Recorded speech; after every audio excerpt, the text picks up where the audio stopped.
rather horrendous designs and mechanizations of our federal government structure that I feel directly imperiled not to tell anybody about, so that's why I'm here telling you. In doing so, I am breaking my security oaths. I am also guilty of breaking major federal law. How long I'll be able to do this, anybody's guess. However, I would like to mention this talk is going to be broken up into 4 main topics. And each of these topics will have some bearing on what you people are involved in, you patriot people, or even some of you people that aren't patriots that may be leaning in that way or considering it.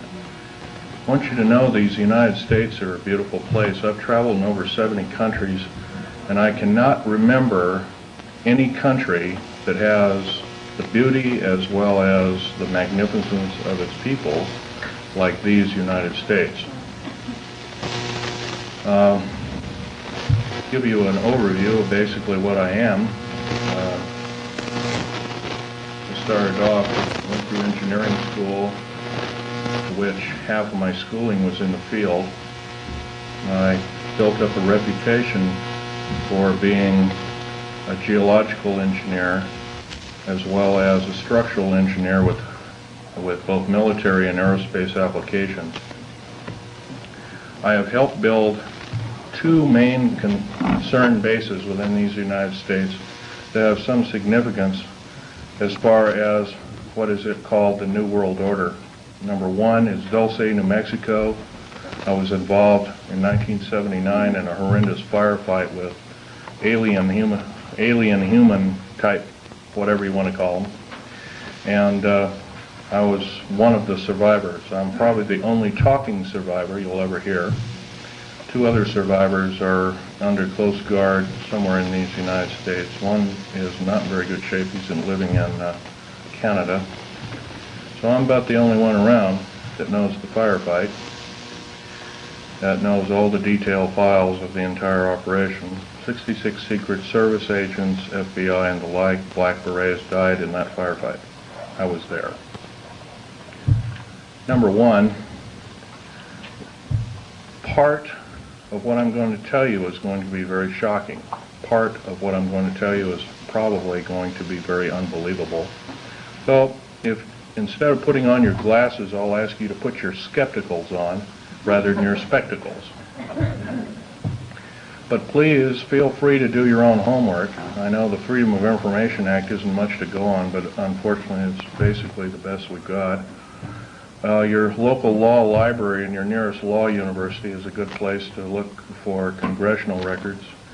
So if one continues to do their homework, and one can be standing vigilant in regards to their country. I love the country that I'm living in more than I love my life. I would not be standing before you right now risking my life by telling you these things if I didn't believe it so. The first part of this talk is going to concern deep underground military bases and the black budget. Let me first start by emphasizing the black budget. The black budget is a secretive group, basically a secret budget. It garners 1/4 of the gross national product, the entire gross national product of these United States. At present, the gross national product is around $5 trillion, so 1/4 of that's about $1.25 trillion per year. At least 1.023 trillion, and I say at least, is used in black budget programs like deep underground military bases. Presently, there are 129 deep underground military bases in these United States. Is this our? No, this one doesn't work.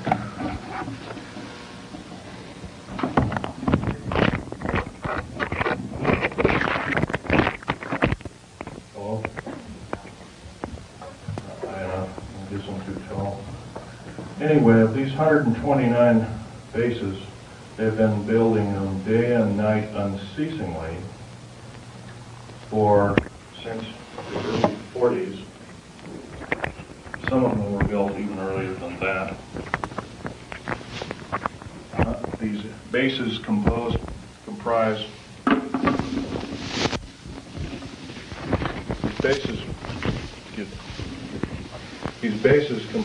basically of large cities underground. They're connected by high-speed monorail magneto-leviton trains that can go up to Mach 2.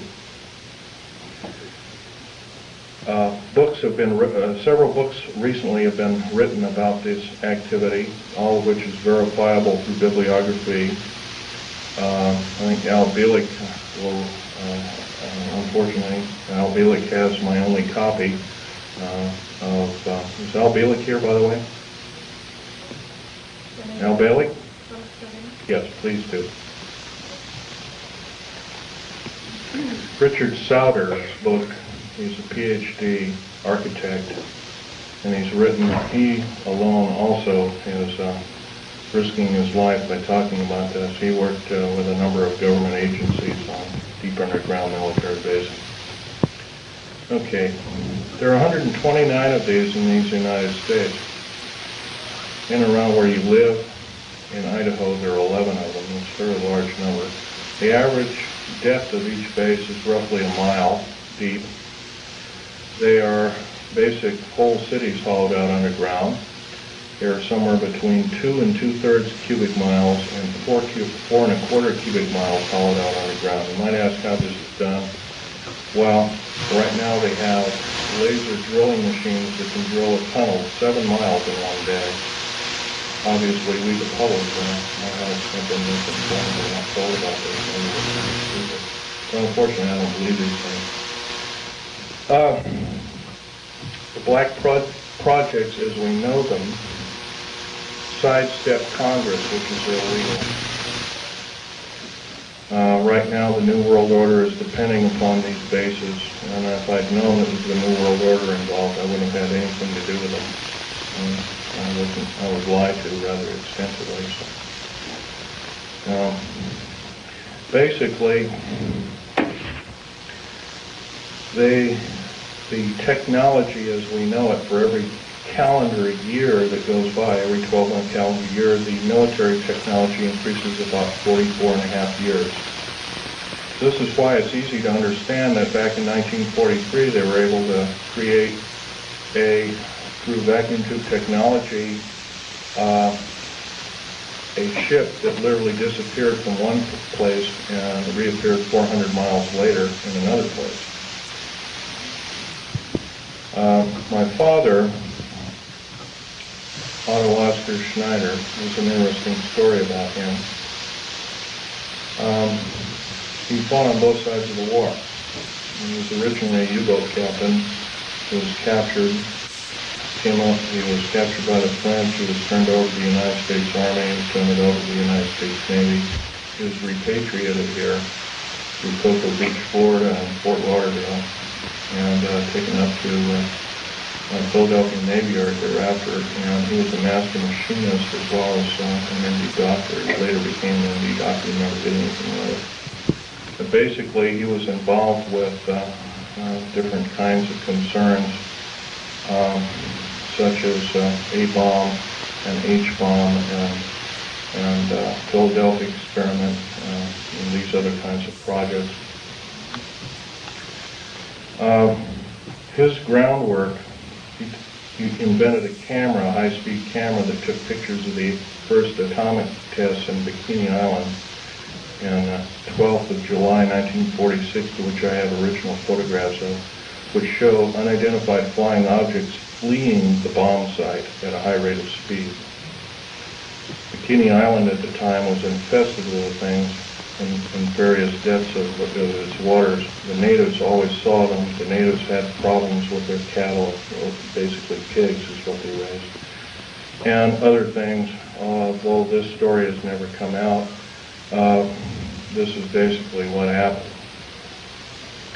So at that time, through General MacArthur and others, they felt that, in fact, General MacArthur was coined in saying the term, the very next world war we have will be the war of, not with people from planet Earth, but from aliens or people from other planets.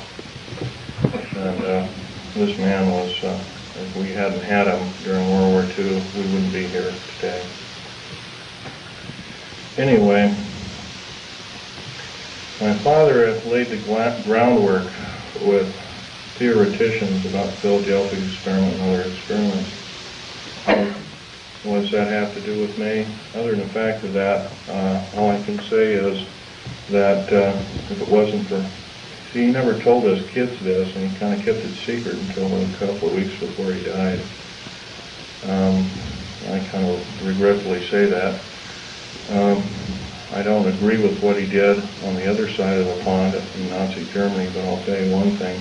I think he had a lot of guts in coming here and doing what he did. He was hated in his own land. In fact, there was a $1 million in gold reward for anybody who could kill him.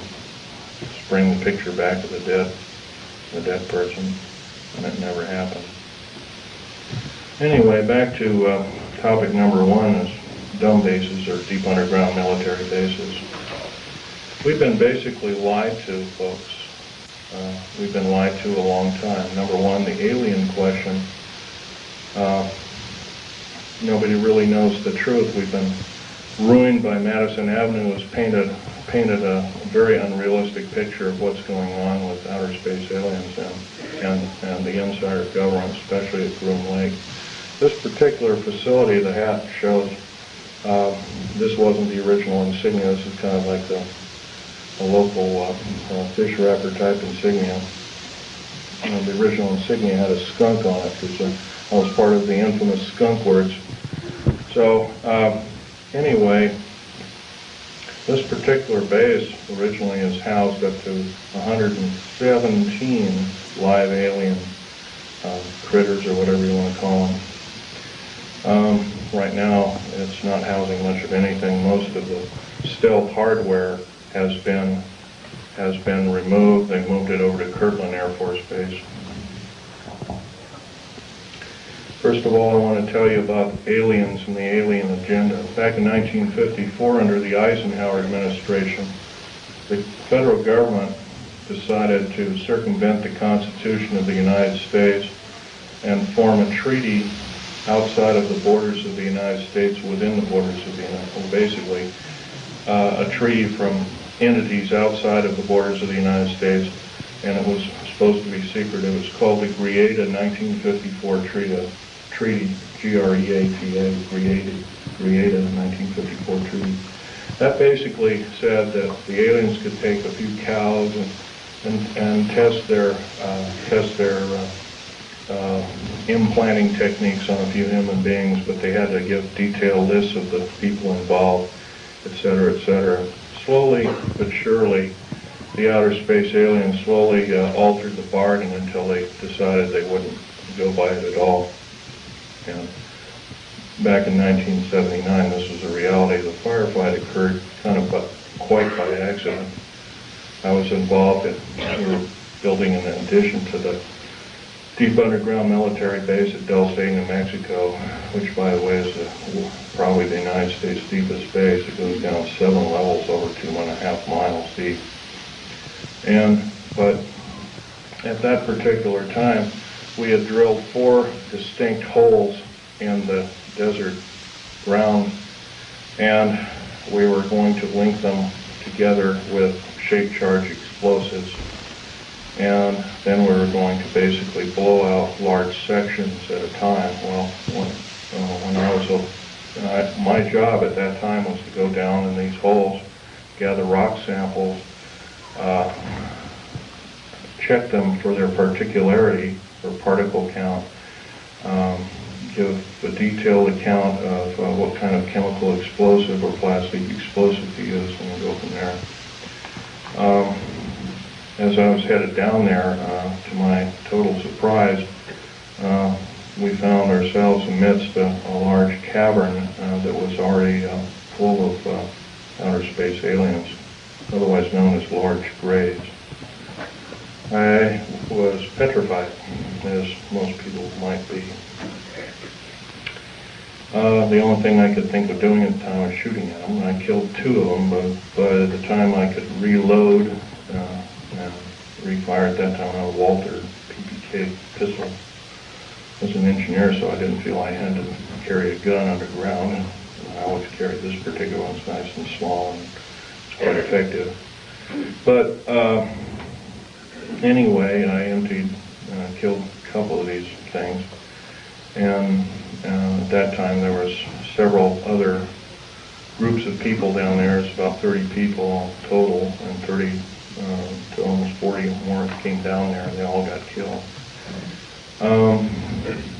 Basically, what had occurred was that we surprised a whole under mountain base of existing aliens, and later I was to find out that we are not the highest on the food chain. These aliens have probably been living on our planet for different groups of aliens anyway, the short and the tall grays at least, for 1 million years living here.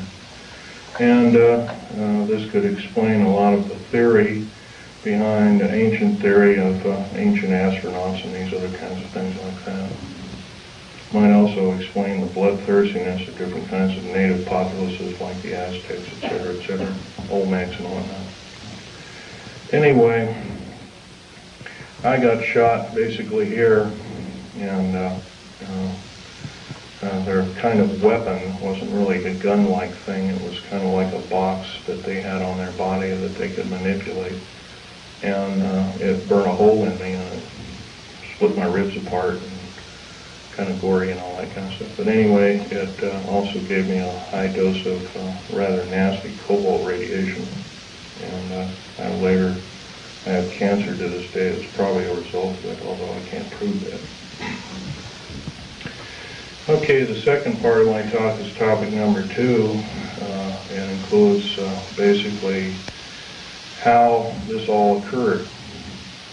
How could we have possibly gotten involved? Well, we finished working with, we basically were beaten down by World War II, and I guess we were figured to be rather vulnerable as a populace in the world, which we were at the time.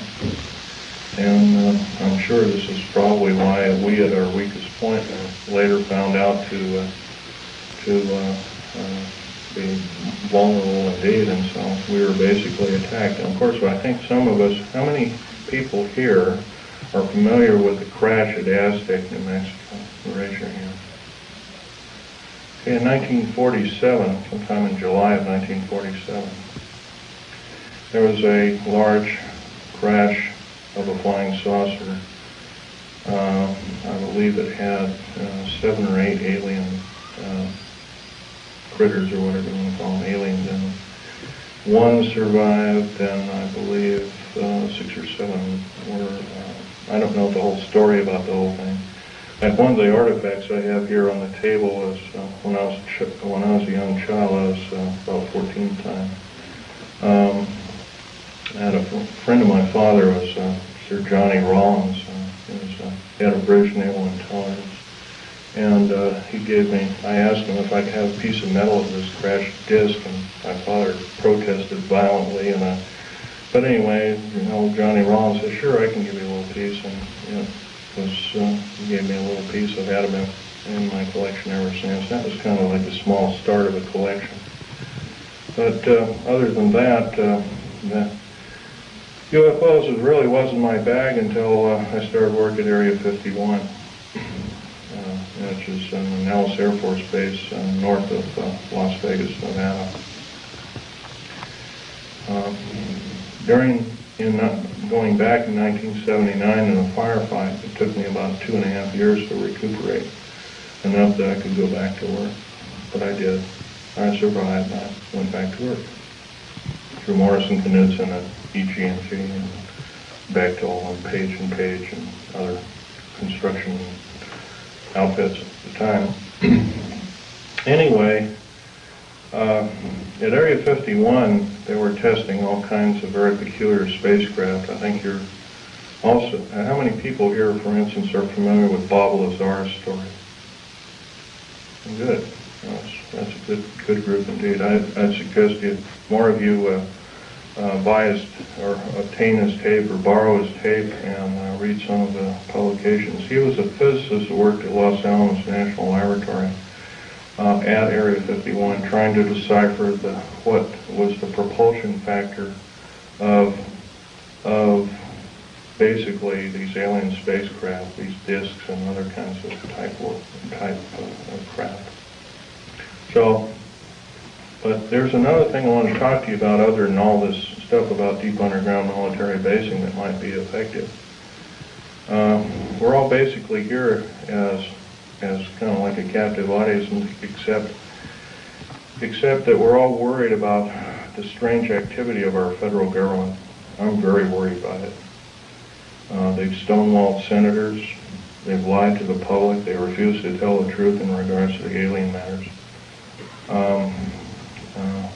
I can go on and on. That the list is it would take longer than there are days here, let alone minutes. So I can tell you that, for in all respects, I'm rather disgruntled that since I used to be a rather high-ranking worker in our federal government structure, I'm very disappointed in the activities of our federal government, very worried. For instance, to run by several topics to you. Recently I happen to know somebody that lives in and around, I live just south of Portland, Oregon. I know somebody that works at Gunderson steel fabrication, and what they do is they make railroad cars. And a fellow I know, I've known for the better part of 30 years. He works there. He's kind of a lead welder and engineer. He's kind of a quiet type, and he came in excited to me. He called me up, and I met him, and I tried to calm him down quite a bit. But he told me, he says, well, they're building prisoner cars. They're going to, looks like everything you've been talking about the federal government is starting to happen. And he was real nervous about it. And I says, slow down, Bob. So anyway, he told me what was happening. He mentioned that Gunderson has got a contract with the federal government to build 107,200 full-length rail cars, each with 143 pairs of shackles in each car. And there are 11 subcontractors in this giant project, and supposedly Gunderson got over $2 billion for the contract. Bethlehem Steel, there's different steel outfits or different fabrication outfits across the country are building them. Anyway, I says, hey, this is a nice, fantastic story, but how does it pertain? And he says, well, I got to show you one of these cars. So we did. We went to the rail yards in North Portland. I call it Graffitiville, USA, because it's wall-to-wall graffiti. And there's a new car, and he popped open the seal and slid the door back, and there they were. Boy, he wasn't wrong, and it's scary. Now, if you multiply 107,200 times 143 times 11, you'll come up with a monster figure of about 15 million. 15 million is about the number of interested people that I would consider patriots of these United States, and other interested people that don't like seeing what's going on with our federal government, that want to do some serious changing but can't do it. See, no more can we vote out our elected officials. They become kings and queens over us. And I hate to say this, folks, but our present structure of government is not democracy at all. It's technocracy. And it's a form of feudalism. It has nothing to do with the republic. To the republic for which it stands, one nation under God. These people are godless. They've voted out, they've legislated out prayer in public schools. First of all, the public school system is a disgrace, but here they voted out prayer. It used to be before you started class in grade school, you'd have a little prayer. That's kind of a neat thing. So now you can't do that. It's against the law. If you do that, by the way, you can get fined up to $100,000 and you can get 2.5 years in prison. Now, somewhere down the line, I don't believe this is very prudent. I believe that we deserve better. We can do better. I also believe that our federal government now is running the gambit of enslaving good, freedom-loving people of these United States.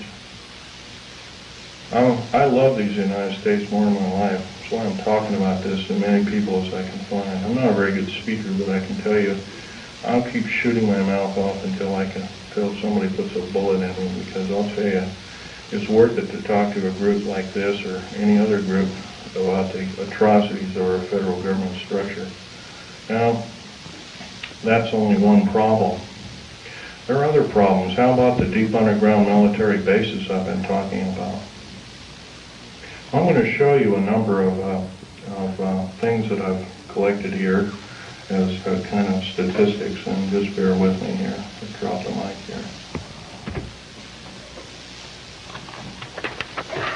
We have stealth black jet,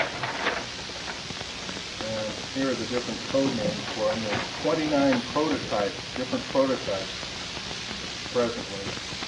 Cost per biennium is roughly somewhere around 1.6 trillion. I did this compilation in 1993. Budget from U.S. Congress 5-year plan that we're told about is $247.6 million. You couldn't buy the spare parts of all the black helicopters and the F-117As and the B-1, the B-2 bomber, and all the other 24, 25 prototypes. Couldn't even get the nuts and bolts for that. So we've been lied to, folks, and I know we can do better. Black budget garners this figure, roughly $1.25 trillion every 2 years. Trillion. I'm not talking billion, folks. Trillion. If you don't know what a trillion is, it's 1,000 billion. It's a big number. If you were to regard that in dollar bills, it would be 11 tons of dollar bills. That's how big a trillion is. Okay. The black budget literally means hidden budget. The U.S. Congress never sees the books of this clandestine pot of gold. Contractors of stealth, and I've listed quite a few here. EG&G, Westinghouse, McDonnell Douglas, Morrison-Knudsen, Wackenhut Security Systems, Boeing Aerospace, Lorimar Aerospace, Aerospatiale of France, Mitsubishi of Japan, also Mitsubishi Heavy Electric Industries, Ryder Trucks, Bechtel, IG Farben, that's a chemical company, plus a host of hundreds more. Is this what we're supposed to be living up to as freedom-loving people of these United States? I don't believe so.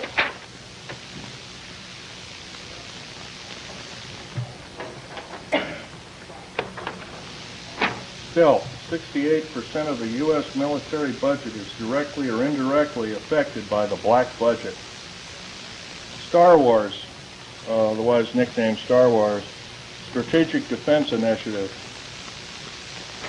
relies heavily upon stealth weaponry. By the way, none of this would have been available without us taking apart with a fine-tooth comb crashed flying saucers that either we downed or they crashed themselves into our deserts.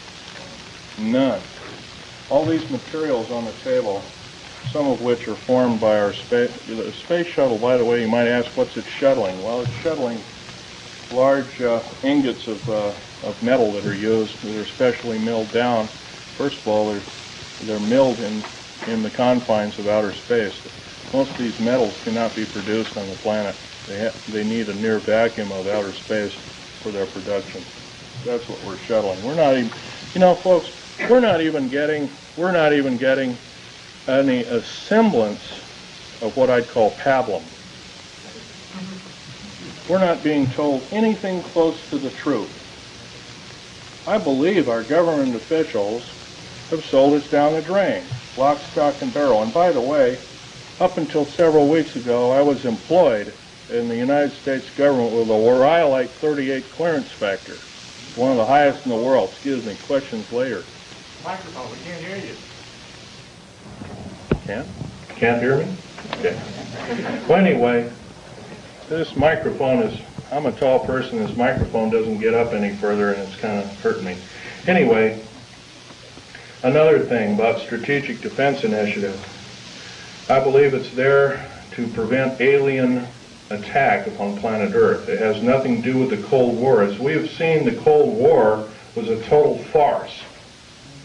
And it was only a toy, an implement toy, to garner billions and trillions of dollars from good, loving, tax-paying citizens like I am and you are, for what?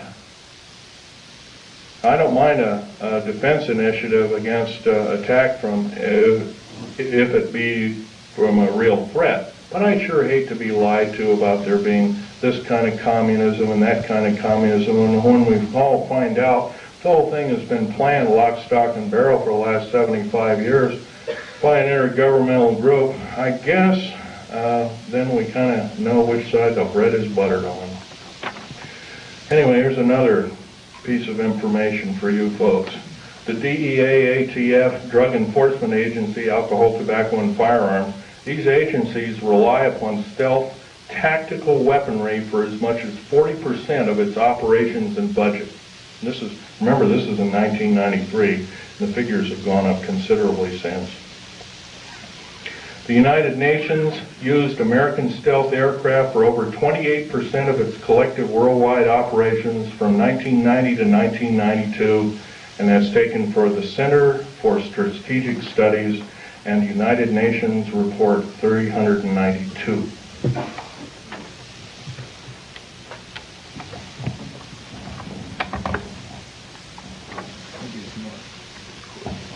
Yeah, I would appreciate that, because I'm having to bend over here and it always hurts.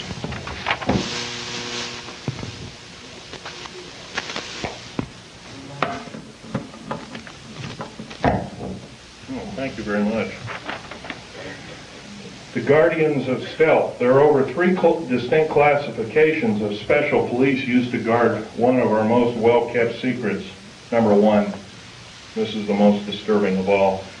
The MJTF, and that, by the way, that stands for Military Joint Tactical Force, otherwise known as the Black Berets. Some people call them the Delta Force, and there are other names for it. It's a multinational tactical tactical force primarily used to guard the various stealth aircraft worldwide. And by the way, see the picture over here on the table? You might come over there and look at it. After the talk, you might do that, or during the break. You'll find out a nice picture of it there. There was 172 of them built. 10 of them crashed or were crippled. Something went wrong with them. So it was roughly 162 or 3, I can't remember at last count.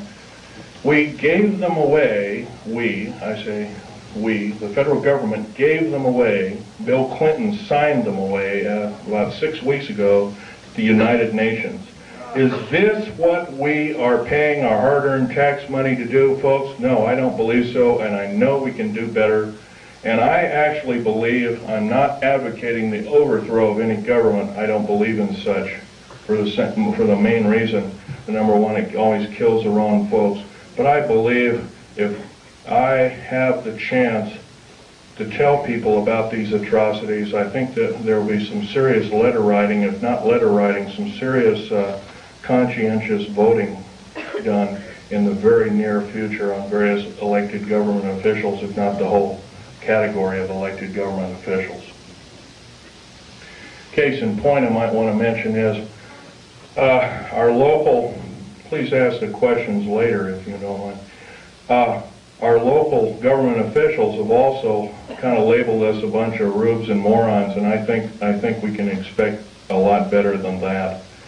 Starting off with the World Trade Center bombing. I was hired not too long ago to do a report. First of all, I know about the 90 some odd varieties of chemical explosives. First of all, I looked at the pictures that were actually taken right after the blast, and the concrete was puddled and melted. The steel and the rebar inside the cement was literally extruded up to 6 feet longer in its length. And there's only one weapon that can do that, and that's a nuclear weapon. And that's a construction nuclear weapon. So obviously the people that they're looking for, that they say was a nitrate explosive that did the damage, they're lying 100%, folks.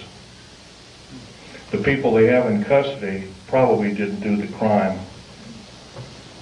As a matter of fact, I have reason to believe that very same group did do other crimes. They killed, I believe, a Jewish rabbi in New York, and maybe this was some kind of scapegoat problem, but I'm not sure about that. However, I want to further mention that with the last explosion in Oklahoma City, they also say basically it was a nitrated or fertilizer bomb that did it, a whole truck full. First they came out with the information, said it was 1,000 pounds, then it was 1,500, then it was 2,000, then it was 3,000, then it was 4,000, now it's 20,000. Well, by the way, you can't put 20,000 pounds in a Ryder truck, can you?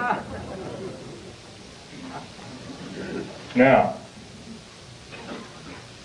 I've never mixed explosives per se. I know the chemical structure and the application of construction value explosives. I earned a reputation on it. I helped hollow out over 13 deep underground military bases in the United States. I worked on the Malta project. I worked on West Germany on its military bases, and Spain on its, and Italy on its. I can tell you from very sure experience, a nitrate explosive wouldn't have hardly shattered the windows of that building. It would maybe have knocked the facing off. It would have killed a few people, maybe at the most 20 to 30 people tops, but it would never have done that kind of damage. I believe I've been lied to as a member in good standing of these United States, and I'm not taking it any longer. So I'm telling you that you've been lied to. How many people there are in this room? You've all been lied to, lock, stock, and barrel, and I do believe if we all get up and say, we've had enough, we want the truth, and if we're not going to get the truth, we want you to step down. If you won't step down, then I do believe our founding fathers told us and warned us that a federal government structure out of control is totalitarian slavery, and I do believe that we have to do something about it. Now, that's pretty serious, hard, down-to-earth talk. But I don't see any way we're going to get around it. I don't perceive at the present time that we have more than 6 months of country life left in these beautiful United States. The present rate. Right now, the so-called Patriot movement, which has been given a stinging blow by Janet Reno, who, by the way, I want to tell you something about Janet Reno. Janet Reno cheated her way through law school like Bill Clinton did. It's provable. It's on the public record. Janet Reno is a confirmed lesbian. I believe there are a lot of wonderful women that would make a great Attorney General of these United States. They're far more educated, they're far more moral than she is. I would hate to think how we are being hoodwinked by such evil people. We are the laughing stock of the world, and I do believe I can qualify myself by saying I'm a tired American, and I'm now speaking out. I think we can do better. I think these people of these United States, mostly older people above the age of 45, are now seriously worried about their own future. And I'm going to give you a run by some scenarios here that are scary indeed.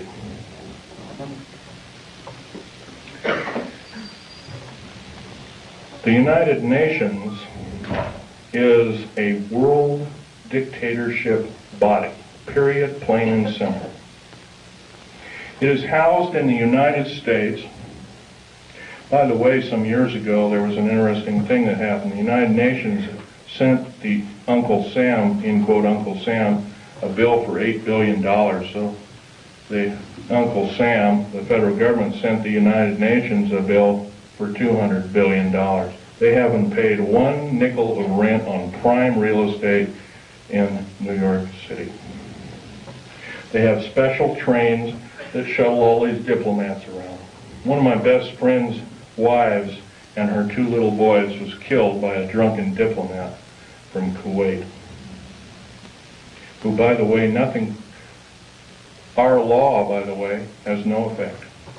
I'll tell you another thing. Military law on military reservations has no effect. Public law on military reservations has no effect. Once again, our wonderful, beautiful, thin sheet of paper called the United States Constitution and another nice thin sheet of paper called our Bill of Rights has been trampled on beyond repair. We have to stand up and say, this is enough, and you as elected officials are going to obey the Constitution of these United States. Number one, by first limiting the amount of your service to our federal government.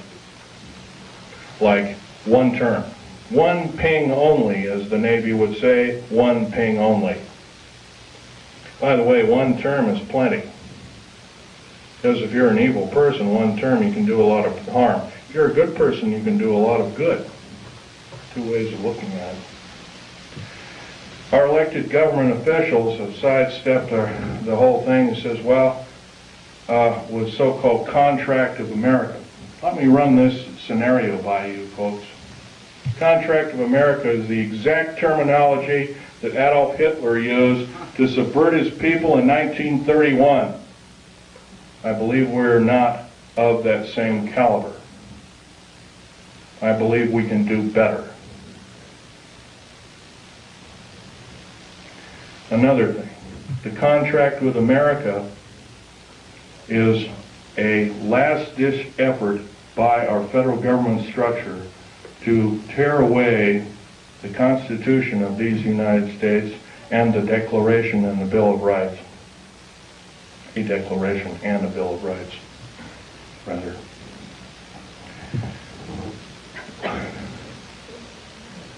Reading these wonderful piece of paper that were somehow have protected us from economic and other forms of slavery. I doubt if there's more than 50 people in this room, including me, I hate to say, has not seriously read the U.S. Constitution. That's a national disgrace. I'm beginning. I picked up a book out of a library and I photocopied it. I'm reading it extensively. Our founding fathers separated church and state. It did not legislate any form of judgeship or judge body to say that we cannot pray either in a school, on federal government property. And by the way, you cannot pray on federal government property. If you do so, you're in violation of federal government standards and laws. And you can be guilty of a $100,000 fine and 20 years in prison. I do believe the people that are now in charge are atheists. And if they are not atheists, what are they? I think we can do better. Another thing I want to blow by your ears is the fact that a lot of you have probably seen in different areas black helicopters. There's over 64,000 black helicopters in these United States. For every hour that goes by, there's one being built. Is this the proper use of our tax money? I don't believe so. What in the heck does the federal government need 64,000 tactical helicopters for if they are not trying to enslave us? I doubt if the entire military government structure needs 64,000. Worldwide, supposedly over 230 countries. I doubt if all the world needs that many helicopters. Stealth aircraft, for instance.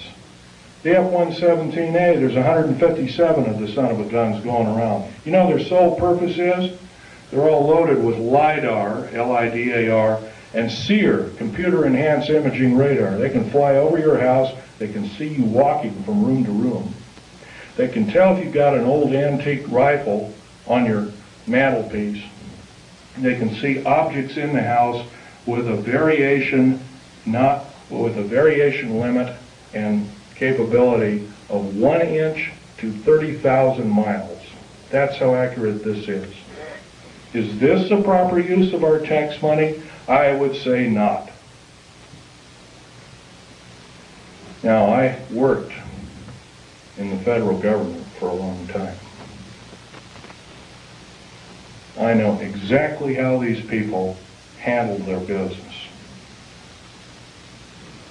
Every time I did a job, worked in a federal government installation, I was given a battery of 17 psychological and 8 other forms of tests.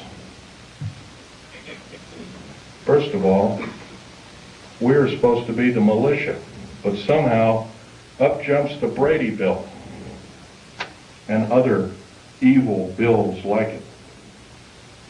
I don't agree crazy people should be shooting firearms, but on the other hand, I do believe in vigilance.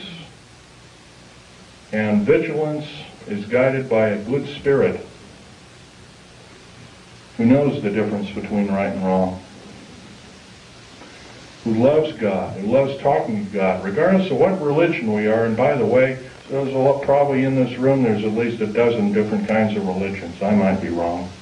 But I'll tell you, they're all good. God doesn't respect what religion you belong to, contrary to what you may have been told. I can tell you, though, that if we are to allow the atheist federal government structure to enslave us, we won't have this opportunity any longer. We have to do something about it. How are we going to do something about it? Well, some of us are attorneys in this room, perhaps, maybe 1 or 2 of us. Maybe somebody works for an attorney. Maybe somebody knows somebody who is a good attorney. And I know that seems like a hard number to come up with, but there are a few of them out there. Maybe somebody knows a senator or a congressman or has had help by such. There's one outstanding in Oregon. His name is Mark Hatfield. That man helped me fight the federal government. See, my father left me these pictures of what he took at Bikini Island, Operation Crossroads. And I'm going to have this one out on the table. It's the original. I'll ask you please carefully handle it and try not to put too many fingerprints on it. Right over here, and I'll point to it, and I'll point to it. Hey, Echo. Is a structure that is an unidentified flying object. This was taken 12th of July, 1946. Federal government at that time knew all about flying saucers, what they were and what their agenda was, and how they wanted to control us by world domination. Without question, they knew about it. Let's get on. Al Bielek is our second speaker. He worked in a very secretive government operation called the Philadelphia Experiment. Well, so did my father, by the way, and I didn't know this until on his deathbed, and I now have the picture proof of it. Also, I have a picture of a supposed non-human alien called Val Thor that worked for the Pentagon. He still works for the Pentagon. In 58 years, he has not changed. He still looks young. Something's wrong. I don't know if he's doing it under duress or what, but evidently he's still there. Don't know what kind of alien he is, but he's about a few inches shy of 8 feet tall. He's very bright. He's worked in the Department of Defense and the Pentagon for, I believe, 58 or 56 years, one of the two figures. So don't tell me, folks, don't tell me, federal government, that this isn't so. That when we see something in the night sky that doesn't add up to an aircraft, that it's a weather balloon, or that we're mistaken, or I'm crazy, or we're crazy, because it's not.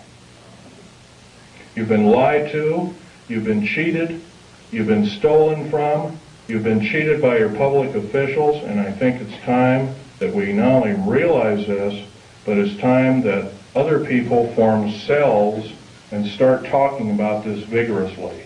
If, say, only 5 people in this room are doing what I'm doing, I can't imagine just 5 people have one talk in 1 year to a group of people like this. In 6 short months, we could reach 10 million people. That's a formidable number. But if I'm just the only one out there talking, it's never going to do. Right now, before the U.S. Senate is an anti-terrorist bill. This anti-terrorist bill, by the way, is going to kill the United States Constitution and Bill of Rights by number one. Number one, it will take away, first of all, it will arm the federal government police force. First of all, I think the federal government's got enough police. There's 1,719,000 federal police officers in these United States. That is more that was in either Germany during World War II or Russia under Stalin and Beria. Now, at the present moment in time, 7 weeks ago in Nellis Air Force Base, and a year and about a month ago, about 13 months ago, because I was there at that time, we entertained the United Nations and the Russians and showed them Area 51, which is supposed to be our most secret military base. What is going on, folks? Tell you what's going on. We're being sold down the river. We've got to do something about it, otherwise we will not see this country go on as the United States, and I don't think we'll see it go on for a year. I'm saying I don't believe I will see it go on as a country in 6 months at present. Because if the federal government has created the World Trade Center bombing and the bombing in Oklahoma City, which is extremely tragic because it killed probably 40 or 50 children. And by the way, I have absolutely no use for a person that hates children. Our Attorney General, Janet Reno, hates children. She hates men, she hates everything but maybe her own kind. And by the way, if anything is outer space alien, it's her. And Bill Clinton. Well, Bill Clinton is just another big liar out there. But Janet Reno, I can't forgive her for what she's done. She's done more as a singular intergovernmental official to destroy this country than any other individual, believe, since the great traitor during the Revolutionary War. What was his name? I'm trying to think. What? Benedict Arnold, there we go. Probably find out she's probably distant relation of some sort. Now, what can we tell our government, trusted government officials? I know how rare those are. They're an endangered species. Well, they can first start by getting a bill going that requires all government officials to register. I mean, if they're going to ask us to register our guns and our rights, they have to register their rights. They can register their rights and their guns and their legislative ability through one kind of referendum, number one being they can limit the amount of years that they're in office. If they cannot do this, by the way, if a contract with America, by the way, is really a contract, and all the politicians, or the Republicans or Democrats or whatever you want to call them, to me that's just a label, they left one thing out of a contract. Say you buy a car, or buy a house, or buy something on time, and it's got 10 parts to the contract, and one is scratched out after you've signed the contract.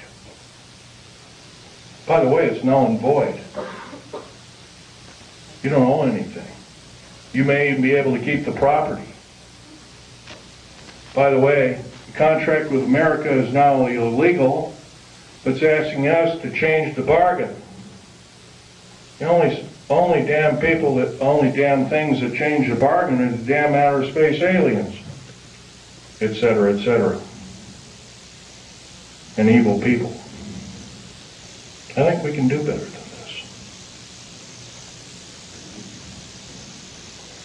Now, another thing we can do is require all politicians basically to accept no PAC money of any kind and accept no money from a salary, and that all government officials be basically put on kind of like a selective service.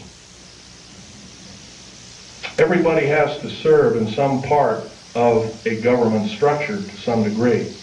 And it's a voluntary thing, and if you've done right, you get paid for it. And if you're not done right, then there are other ways to make sure that you will be punished accordingly. If we did these kind of things, if we were prudent, if we thought everything out, because I'll tell you, the only thing that doesn't need changing in any way, shape, or form are the two pieces of paper, one the Bill of Rights and one the United States Constitution. Those two thin sheets of paper have kept us from totalitarian slavery, or worse, for over 200 years. And now they're being seriously threatened by a minority few people who want to reign over us, who want to kill us off, who want to cause us great bodily harm. You realize, in my field, I couldn't even, if I saw something wrong, and I did many times, I had no way to blow a whistle. That's not what our founding fathers taught us. That's not what they laid down in sacred writing, almost sacred writing, I might want to add. We can do better. If we are really the government, if we are really the militia, then we have to stand up and we have to make ourselves known that this will not be tolerated in any way, shape, or form, and it must cease and desist. And if we are challenged, then so be it. Then we are challenged. And I guess the actions of us will be rather forthright by judging from this crowd. I'm laying down my life by talking about secret things, that I took an oath of secrecy that said that if I broke that oath of secrecy, I am guilty of espionage. I am called a traitor by my own government for blowing the whistle. That's not only a disgrace, but it's an outrage and has ramifications on everyone in this room. And I think we can do better. Now, I've talked about a number of topics that are rather controversial. I don't think I've talked about too much about why we're being enslaved. If you remember, there's always been a nice convenient war. If it wasn't World War I, it was World War II. If it wasn't World War II, it was Korea. If it wasn't Korea, it was Vietnam. It's always been a convenient war. When we've gotten a little bit too smart, folks, there's been a war to wipe out the good people that would take over and run our country effectively. There's a lot of times, and we're going to have to face some very serious consequences very shortly. What we call patriot movements in this country are being singled out for war crimes against humanity, and I happen to think there are a few people in these groups that are crazy, but I would say they're an extreme minority. Probably less than 1/100th of 1% or 1/10,000th of the whole. Janet Reno has us believing that all of the people that are in patriot groups are responsible for inflaming the populace, for doing other crimes against humanity, like killing children, innocent children, regardless of race. The unspeakable thing that happened at Oklahoma City is a wake-up call.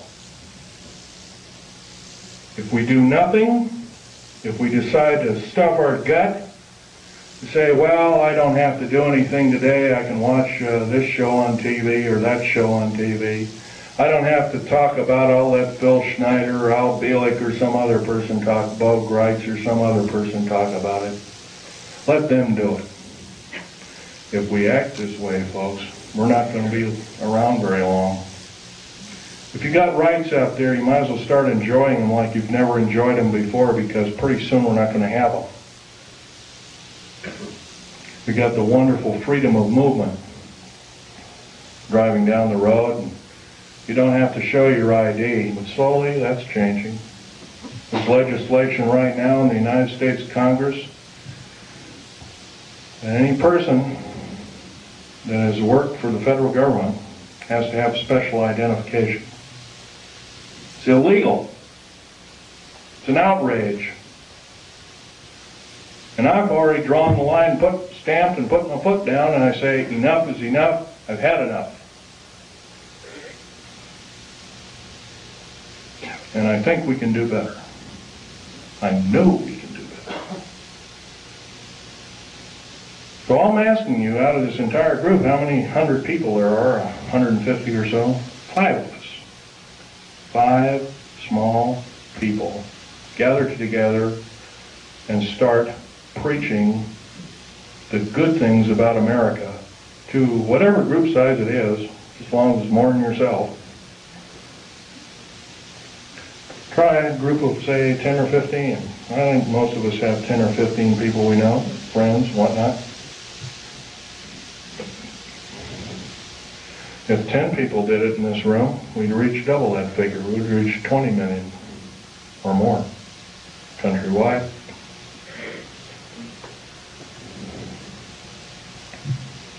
What do we have to do? We have to stockpile weapons and all these other kinds of things. Trouble is with revolutions, they always end up killing the wrong people.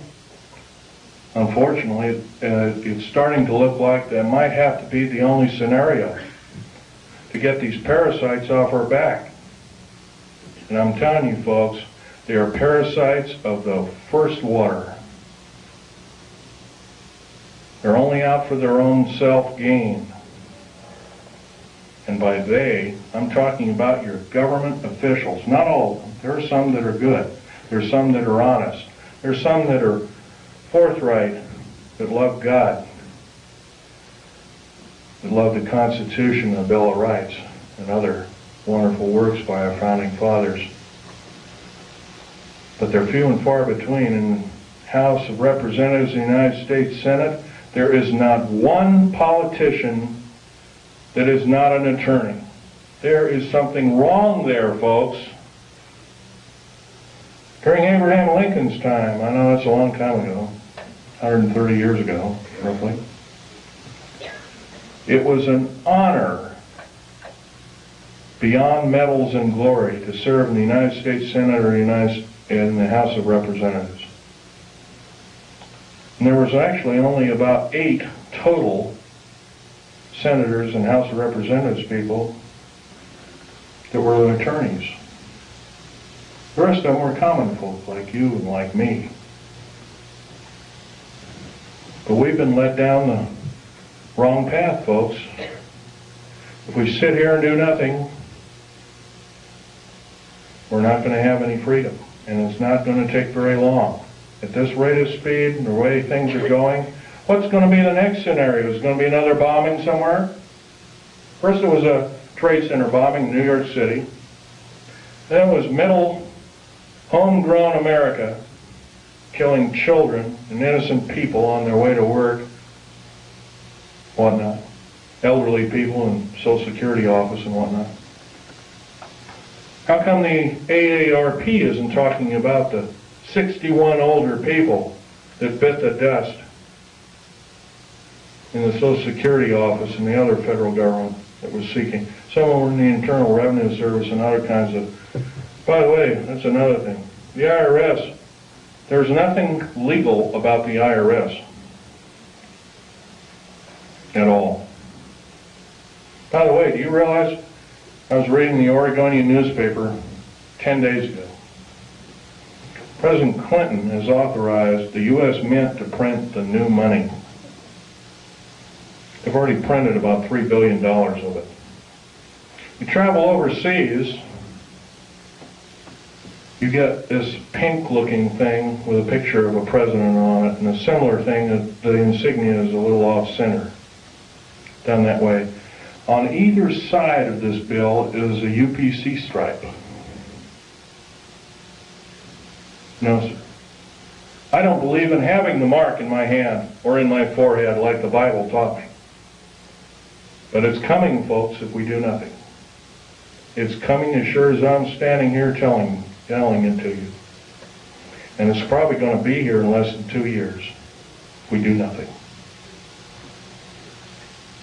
And this is I'm actually downplaying it. It could be a lot sooner. Federal government right now, with their high tech, has invented an earthquake device. I have reason to believe that the earthquake in Kobe, Japan, by the way, I'm a geologist, I know exactly what I'm talking about. There was no pulse in the pulse wave. There's supposed to be a pulse wave in any earthquake. There was none in the Kobe, Japan earthquake. None. In 1989, in and around San Francisco, there was an earthquake. There was no pulse or pulse wave. That is a Tesla device.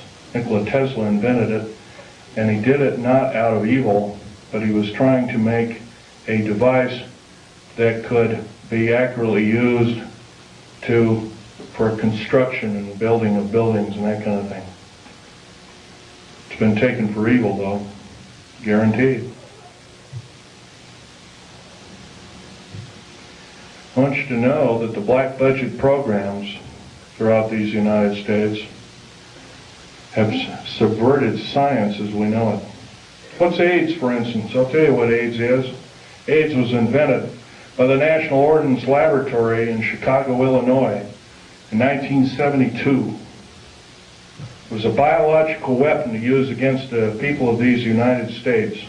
The reason I know this, I have seen the documentation by the Office of Strategic Services, which by the way is still in operation to this day, through the Centers for Disease Control in Atlanta, Georgia. They used the glandular excretions of animals as well as humans as well as outer space aliens. I'll tell you something about these outer space aliens. They're mortal. They can be shot dead just like you and I can, but I'll tell you one thing. They're bad news in the worst order. We have absolutely no defense against their germs. None. They're a biological weapon of terrible consequence. I advocate that every alien on this planet, good or bad, if they're good or bad, they have to be isolated. They are a biological weapon. Saddam Hussein and other people have killed 3.5 million Kurdish people with a similar biological weapon. Do we, the people of this planet, deserve this? No, we don't. But we're not doing anything about it. And every moment that we waste, every moment that we don't blurt out and we say we've had enough, that we deserve better, that we're going to get better, we're doing other people on this planet in different countries a great disservice.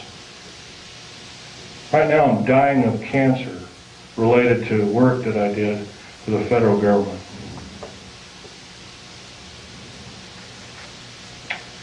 I might live 6 months, I might not. I don't know. I'll tell you one thing. If I keep speaking out the way I am, maybe God will give me the life to talk my head off. I will break every law that it takes to talk my head off. I love my country and its people more than my life. 11 of my best friends in the last 22 years have been murdered. 8 of them called suicide. I finally got wind of one of them. Portland police is now involved in one of them. Not going to mention names. before a grand jury, including the medical examiner's office. Murder by suicide, they call it. My friend Ronald Lee Rummel was an Air Force officer. He's a Silver Star winner. He's a patriot. Murdered because he started speaking out about unidentified flying objects while being still employed as a member of the United States Air Force. How was he murdered? He was drugged. His jaw was broken open. A cheap pistol with filed off numbers called a Jennings J22 was shoved in his hand. Somebody pulled the trigger because they found a piece of a fingerprint or inside of a palm print on the weapon. They also found hair samples, somebody quickly putting the bullets into the clip. That man saved my life. That man had a family of 5 children. That man was a great person. There's a good chance that when I fly back to Vegas, I have to drive home. I left my car down in Vegas. I have to drive home alone. I'm scared to hell. Before I went to talk in Las Vegas, Nevada, I drove a friend of mine, a disabled friend of mine, down to Joshua Tree. And 29 Palms is next to Joshua Tree, and I went to see a dying veteran, disabled veteran friend of mine also. Kind of an acquaintance friend. I don't see him very often. Can hardly talk. He's got throat cancer from working with atomic weapons.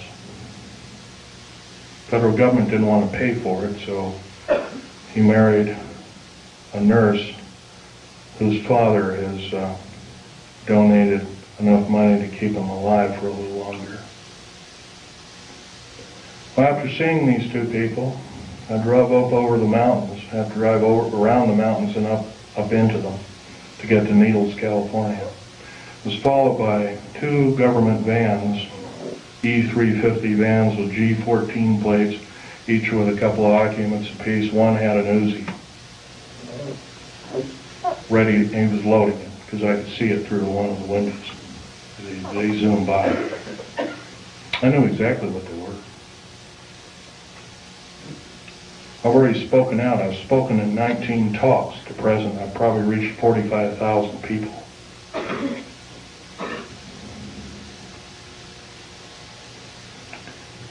Well, they sped up around me. I sped up around them, took a bunch of pictures with a high-speed camera. Then they caught up to me, and it looked like they were trying to force me off the road. I have a Ford Taurus sedan. But what they don't know about that Ford Taurus sedan, it's got a police interceptor motor. It's got an 8-liter motor. It'll do 140 in the shade. So I got up above them, and I come to a screeching halt right in the middle of the road. And the road was just wide enough for my car and maybe a foot on either side. There was a deep ravine on to the left. There was a shallow ravine about 9 or 10, I'd guess roughly 9 feet deep, 10 feet deep, something like that. On the other side. One skidded over, rolled over in the right ditch. One went over to the left ditch and rolled all the way down. I could hear a bunch of cries for help and crackling and glass, and finally I didn't hear anything. Is this what it's going to take? 2 weeks ago, I had a man come to my Wilsonville apartment, going to arrest me. By the way, I have a Rhyolite 38 clearance. I don't know if you know what that means. I only report to 3 individuals with that clearance. President of the United States, head of the CIA, and or a base commander. No one else. This man came to arrest me. He called the sheriff. Said, I can't open the door to you. Open the door, or we'll beat it in. I said, if you beat it in, you're at risk of your life. Are you threatening me? Yes, sir, I'm threatening you. I'm going to call the sheriff right now and have you removed. You're threatening my life. Called the sheriff. Sheriff came, Clackamas County Sheriff car came, pulled right behind him. I know this man very well. I would trust him with my life after what he did. He risked his job. He risked a 22-year career with the police department. He went right behind this guy, prevented him from getting out. He threw a bullhorn. He says, "You are under arrest. Please come with me. I'll escort you out." He was escorted out in handcuffs to his disgrace. Sheriffs have a lot of power in this country. They can arrest FBI, CIA, DIA, and the like. It's a very good thing. If it was, I wouldn't be here talking to you. Now, I want to end this talk by mentioning we all know what the Patriot movement stands for. Every one of us loves America. Most of us love America more than our life. Most of us are willing to defend it as we have defended it before. And we'll defend it again and again and again for how many times it takes until we get the objective done. I would like to believe I'm a patriot. I'm no longer employed by the federal government. I took a pair of scissors and cut up my security card, and I mailed it back to the SOBs, pardon my French. I wrote a detailed letter and said, "My life is threatened in any way, shape, or form." I did this. It's already been threatened. I will consider downloading 140,000 pages of information sensitive to the New World Order, Strategic Defense Initiative, and what it really stands for, and the federal government structure as a whole. I've already begun to do this through the Infonet and the Internet worldwide. I spent $78,000 getting these kind of pictures away from the federal government after my father willed them to me in his will. There all they are, a piece of paper with a few revealing notes on them. Incidentally, Val Thor is this particular character right here. Right here. He hasn't changed a bit in 58 years, thereabouts. I have over 7,000 pictures. I have detailed files and writings. I have alien artifacts and metals. You're only looking at half a dozen of maybe 7,000 that I have. I feel you people have to know the truth as best as I could tell it. Thank you very much.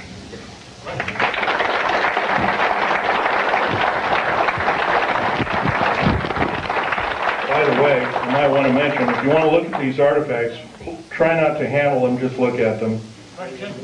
And, Questions, Phil? yes. Thank you. You indicated that you were injured in shooting a critter. Right. Would you mind explaining to us your injury? I'll be glad to. Sorry, women folk, this is kind of gory.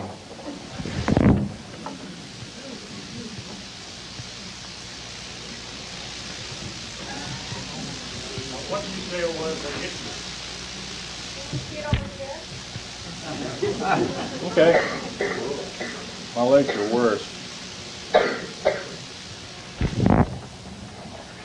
It was some form of ray weapon that had a high dose of stinking radiation called cobalt, or dirty bomb radiation.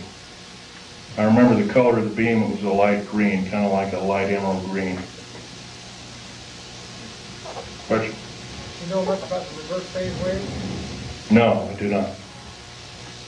Question? Have you heard the civilian federal transfer center being built in Oklahoma, Louisiana, Yes, and I can tell you that there are 50 of them. There's one in every state. Can you describe what their purpose is? Purposes, they are prison camps. Will make Nazi Germany look like a kid's toy. They're very large. As big as they are above ground, they are a minimum of 3 levels below ground. Have you ever heard of Goose Lake, for instance? Goose Lake is a prison. It's a supposed model prison run by Wackenhut. Wackenhut is Fourth Reich Nazi German. They run this entire police state operation in Southern California. It is a low-yield, deep underground military base. It's not military. Wackenhut base, basically. It's buried about 500 feet underground. It is a long runway underground. It's about 3 miles long. It's got 2,700 prison cells in it. There's a track on either side of it. Food and shower facilities are all on, they're kind of like individual cars on tracks, and they service each prisoner. You get to change your clothes once a week, you get a shower once a week, no television, no nothing, totally underground, minimum lighting facilities. If you talk, you are beaten senselessly. 2,700 federal prisoners are in it right now, the worst of the worst. I don't know about you folks. I learned an old song in church. The vilest offender who truly believes a pardon in Jesus is quickly received. I don't believe we or anybody else in these United States has the right to torture anybody. I don't care if they're a murderer, a rapist, or anything else. We should basically get rid of these kind of individuals. But if we do have the guts and maybe a little bit of fortitude to kind of hope that, well, I don't want murder on my hands, and we imprison them, I don't believe this is the way. Question? A comment. It appears that we're way past the 2-year voting cycle to stop what's happening right now. Well, like I said before, start forming cells, enclaves. I hate to say this, enclave has a peculiar, nasty overtone to it. But start forming enclaves, start talking to people, talk your head off. Talk your head off because your life depends on it. I'm not asking you to do what I'm doing. I'm asking you to risk your life for these United States like I am doing. Question over here. You give out your internet address? The fact that Yes, I'll give you my address. these beings are alien in that they come from other planets. Otherwise, we have the theory of being extraterrestrial. Have you in all your studies ever tried to determine whether or not there was an alternative answer? Rather than being extraterrestrial, are they extra-dimensional? And if so, what have you discovered and what authority can you mount to be able to show that as a possibility? Okay, let's take one thing at a time here. Extra-dimensional, they could very easily be. Al Bielek will probably tell you about that in his talk. When we blew up the A-bomb tests, and later the A-bomb, Hiroshima, Nagasaki, and all the other tests that took place, we basically opened up a hole in time. And the reason I know this is Al Bielek told me, if you look in an early 1953 Life magazine, you'll find a picture of an A-bomb, and it was a round mushroom cloud, and through the mushroom cloud you can see black space with stars. Unfortunately, those stars don't add up to any known stars in our view. And so Al Bielek was telling me, yeah, that opened up another dimension. And Life magazine almost lost its license to print. But yeah, you're right there. Your other questions, some of which I can or cannot answer. Right now, as much information as I have, I like to say I'm a scientist, but I think that's got a kind of a bad connotation anymore. But anyway, as a scientist, I like to say that in all my studies, I have every reason to believe outer space aliens are another form, another tool, another system of technology to enslave the wonderful people of the United States of America and the world under a one-world government.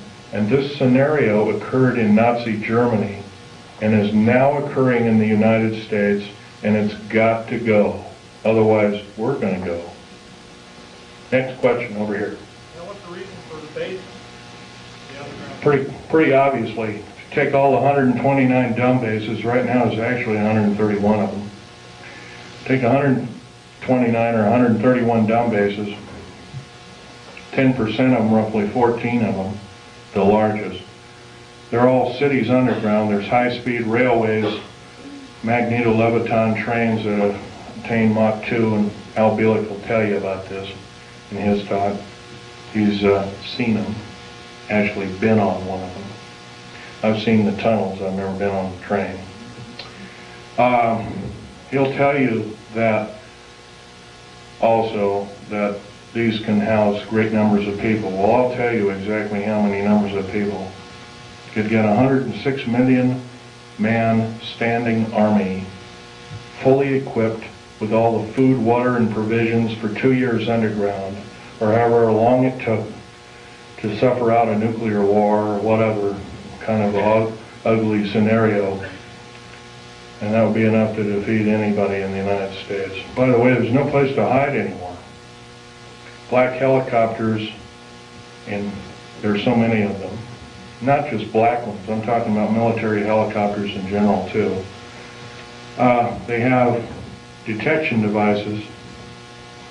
If you got something buried like a cache of weapons or diamonds or gold or money or whatever underground, they've seen it already, guaranteed.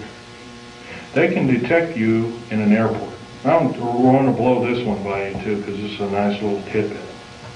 Right now, if you're carrying more than $1,000 in your pocket, most of us don't, and some of us do, carrying $1,000 or more in your pocket, you are perceived as being an enemy of the United States and or a drug dealer, and you can be arrested immediately in any airport in the United States of America. By the way, if you look at your money, your 50, 100s, 20s, 10s, 5s, whatnot, and even the ones now, you'll find there's a little thread in there. If you look at it, like on a $100 bill, it'll say 100, and it'll have a little number in the 100, 100, 100, and $100 marks all the way on both sides. It's a little, kind of like a little thing that tells you that the beast is still there. We don't do anything about it, folks. The beast is going to claim us, every one of us. Okay, question? Any more? Okay.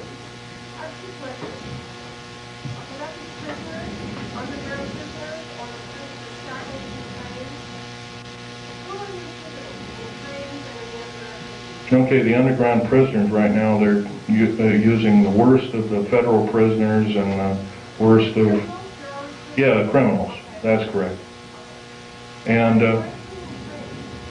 that's pretty obvious. You add up if you add up 143 per car, multiplied by 107,200, multiplied by 11 general contractors, each with a similar contract, you're going to come up with a figure that exceeds 15 million.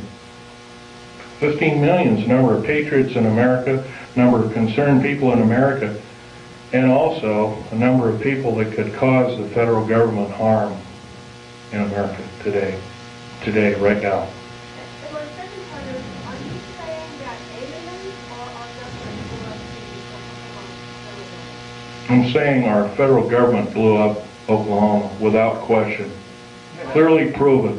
First of all, what did it? If you look in the pictures of the explosion, you'll find there is a large block taken out near the elevator shaft, and there's a smaller explosion. By the way, a nitrate explosive has a maximum capacity of 20 kips worth of pressure per square inch. A kip A kip is kilotons of pressure, 1,000 tons. So 20,000 tons of pressure per square inch, maximum. If you had the whole truck totally packed. Wow. By the way, the federal building in Oklahoma City had some pretty strong girders in it. Girders and pillars and stuff like that. The average federal building, especially a new one like this one, has a tensile strength of 200,000 kips. The only thing to tear it apart like that is either a nuclear weapon or a thermite charged, shape charge explosive. Right now, the only thermite charge explosives in these United States are military operated, and they're housed at Mather Air Force Base in California, near Sacramento. Yes? We're there were 2 explosions still, 8 seconds apart. I wasn't really aware of that, but if there were 2 explosions, I would assume that one was either a reverberant explosion or it was an atmospheric explosion. It's on the seismograph at the university. It wasn't an echo. I'd have to look at it. It's on the back of the sheet I just handed you. Really? Okay. Right there. Okay. And this is the second explosion, is that correct? Right, they're both on there. Right together. Mm-hmm. Well, the truck bomb shows an explosion, once again, with no P wave, but it has a scalar wave to it. Could have been a scalar weapon, electromagnetic weapon of some sort. The train explosion, once again, also has it does have a P wave, but doesn't have an N wave. Therefore, it too must be a device. No, that's the train that's going by the university. Oh, it is, okay. It's going kind of by the All right. I heard the director being interviewed, and he said the same thing. There were 2 explosions, and they asked him if it could have been inside, and he said... Well, this one here that says truck bomb, No, that's not the bomb. That's a truck right by the university. no, this, okay, it says, oh, truck and bomb, I see, okay. The 2 that are marked bomb, once again, have the configuration, it's called the squared sine wave configuration, or Crazy Ivan as the Navy calls it. Squared sine wave with no P wave, it would have to be a mechanical device, without question. I could prove that, but it'd be kind of boring laying the figures out. Okay, another question? Yes, ma'am. How do you respond to Christians who are apathetic about saying it's all outside of the Bible anyway, the New World Order, the mark of the beast, and, I want Jesus to come anyway, so, why fight it? How do you respond to that? Prudence. What you know best to be. Pray about it. Prayer. That's the only prudence around worth saving. Next. This lady here is Okay. Is it true, you know, if they're thinking about this government reporting on Reptilians, that they kind of just have colonies on Mars? It's quite a possibility because, for instance, the New World Order and the elite, as we call it, built and funded Hubble telescope. Remember also that telescope, the one that orbited Mars, was supposedly shut down. That was another lie, total lie. Took detailed photographs, totally mapped the planet. I've seen some of the photographs. The face on Mars is a reality. There, at one time there was a civilization. That's been proven. Computer enhancement photograph, and it was broken down by a supercomputer and proved it to be a intelligent made device rather than a hunk of rock with a funny shadow on it that NASA told us, another lie. Once again, you have to remember it. These people cannot tell the truth. In days past, they were called the sons of Belial, the ones that could not tell the truth. We have to consider them our enemy. Next, this fellow. Yes, they do have bases on Mars. Have you heard of that possibly these rays are part of the experiments which our government are doing under base of taking the synthetics, all these creatures, that perhaps they're manufactured? No, sir. I can tell you right now that's not so. They have a copper oxide for a blood, similar to an octopus, a cephalopod, or an insect, or a spider. Another thing is their chromosomal structure is totally different. Their cellular structure is totally different. No, sir, that's not true at all. Are there any good aliens up there? Some people think that perhaps... Probably so. There's supposedly a group from that I've heard from different sources, fairly accurate sources at that some of them came from the Pleiades, but right now they're supposedly having an all-out war with the Greys, and they had to leave us, and they left us anywhere from a couple of years ago to 4 years ago.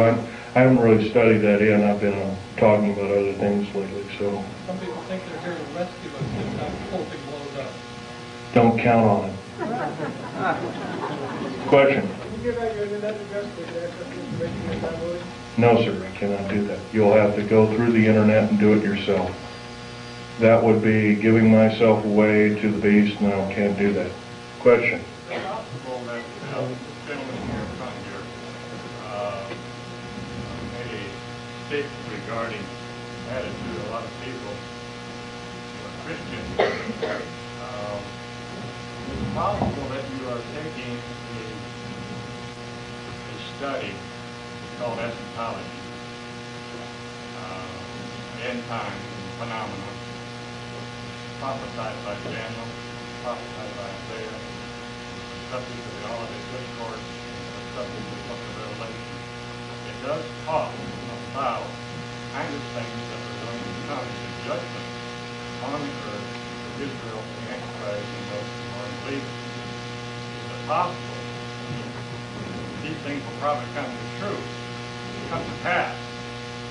But to use eschatology as a weapon of fear in order to get people to act is not what the scriptures talk about. That's correct. That's correct. You can't do it that way. The fact of the matter is that in Christ we have liberty from those kinds of things which are going to befall the earth, because there's no condemnation for those who are in Christ, so it says.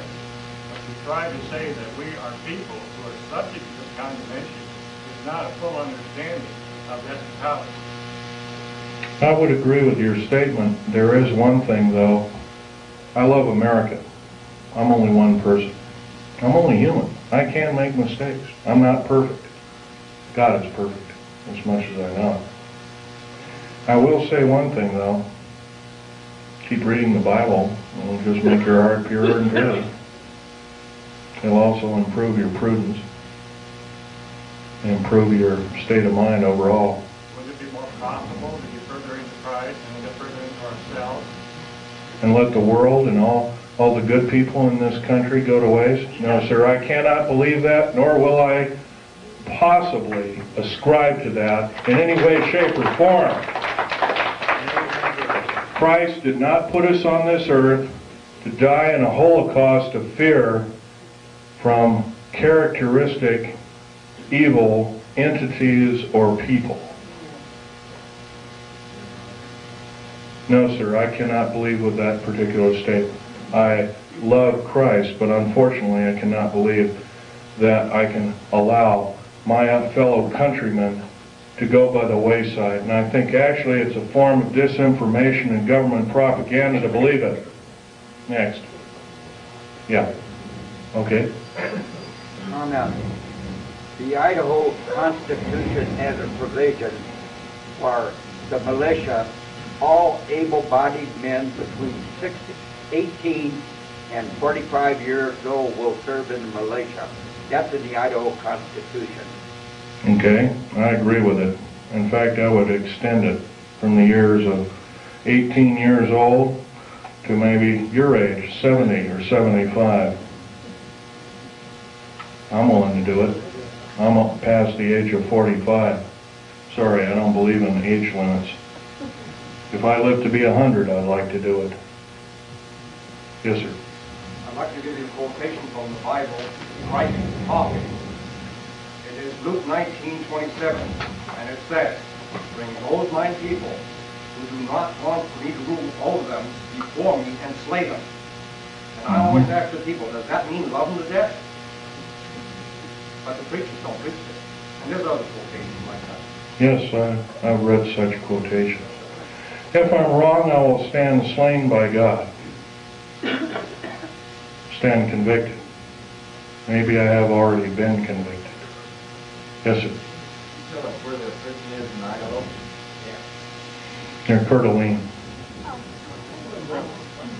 What was that question? Would you state the question again? Where is the federal prison that you're talking about in Idaho?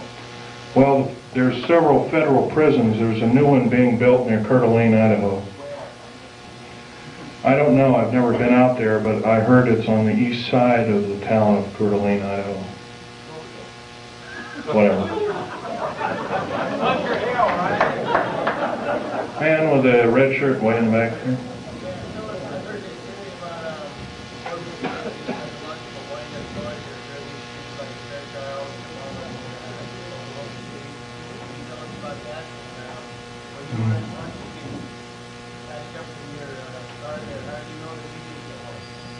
I don't. And I haven't heard about such things, but I'm sure there might be such things.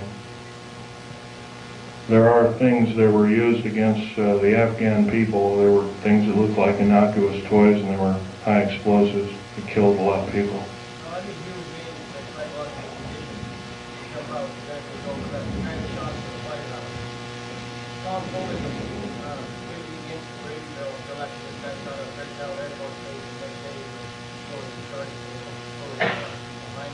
You can bet your bottom dollar that this is some form of a setup of American people's rights, without question.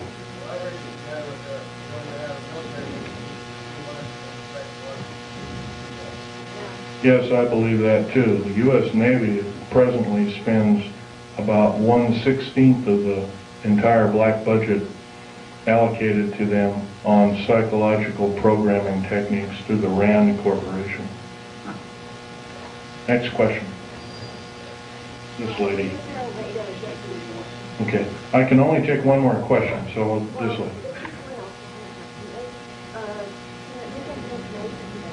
The ones that, were victims of these bombings, who did it? I don't really want to know. I personally don't know the name of the person who did it, but it takes the government and let them start getting this other side of it, and well, this is a difficult task, ma'am. The best thing that can be done, yes, I would say yes, that is true. We can get the word out, but it's better to get in groups of people and tell your friends the best that you know how to say it, and go from there. But other than that, yes, that would be the best thing. Right. Well, unfortunately, I'd like to say, yeah, go ahead, write everybody until the cows come home. But right now, as the way things are going, that might not be your best bet. You might be targeted as an extremist or something like that. Okay, last question. This is the last one. Are you going to be speaking in this area again?